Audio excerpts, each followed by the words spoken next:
Պարոն Մանուկյան, Սարգսյան Արթուրը արդեն շուրջ մի տարվա ընթացքում մի տարի է, որ նստած է, դա կորոշի դատարանը, թե նրան ինչ պատիժ, ինչ կալանք եւ այլն։ Այստեղ որոշվելու ոչ մի հարց չկա։ Մի րոպե, դուք կընտրենք ազգային ժողովի նախագահ, կընտրենք տեղակալներ, որոնցից մեկը կլինի ձեզանից։ Դրանից հետո արդեն մշտական հանձնաժողովի նախագահներ կընտրվեն եւ վերջապես կլինի ազգային ժողովի խորհուրդ, դուք կմասնակցեք ազգային ժողովում եւ այդ խորհրդի միջոցով կլուծեք ձեր բոլոր հարցերը։ Վերջացրեք, հաջորդ ովքեր են ցանկանում, պարոն Վարդևանյան։ Շնորհակալ եմ,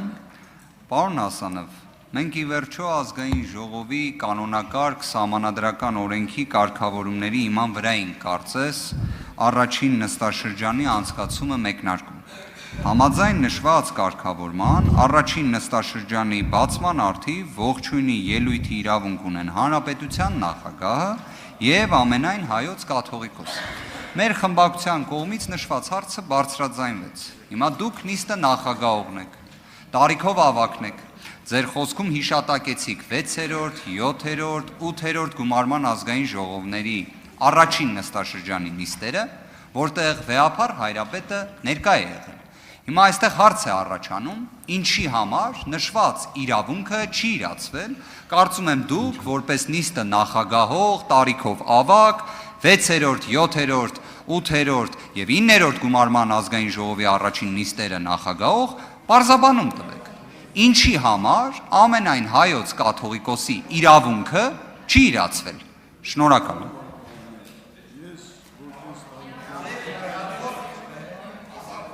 Որպես տարիքով ավագ պատգամավոր, իմ իրավունքների մեջ դա չի մտնում, որ ես այսօր ձեր ասեմ, կաթողիկոսը կարող էր ինքը ներկայանալ, ոչ մեկ դրա դեմը չէր կարող առնել, եւ վերջապես այսօր ինձ պատիվ է եղել, որ ես այս խորհրդարանը ղեկավարեմ, երևի մի քանի ժամ հետո մենք ազգային ժողովի նախագահ կընտրենք, դուք ձեր բոլոր հարցերը կդիմեք մեր հարգարժան ազգային ժողովի նախագահին։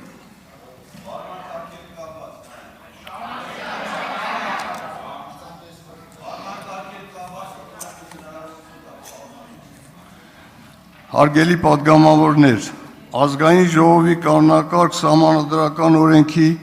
33-րդ հոդվածի 6-րդ կետի համաձայն ներկայացնում եմ առաջին նստաշրջանի օրակարգը, որը ձեզ բաժանված է։ Առաջին, հաշվիչ հանձնախմբի ստեղծում, ազգային ժողովի նախագահի ընտրություն, ազգային ժողովի նախագահի 3 տեղակալների ընտրություններ, մշտական հանձնաժողովների ստեղծում, էթիկայի հանձնաժողովի ստեղծում, մշտական հանձնաժողովների նախագահների ընտրություններ, կառավարության առաջարկությամբ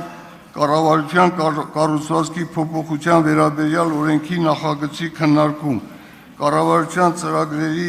ծրագրերին հավանություն տալու հարց։ Հարգելի գործընկերներ, տեղեկացնում եմ, որ ազգային ժողովի կանոնակարգ սահմանադրական օրենքի 33-րդ հոդվածի 7-րդ կետի համաձայն մինչև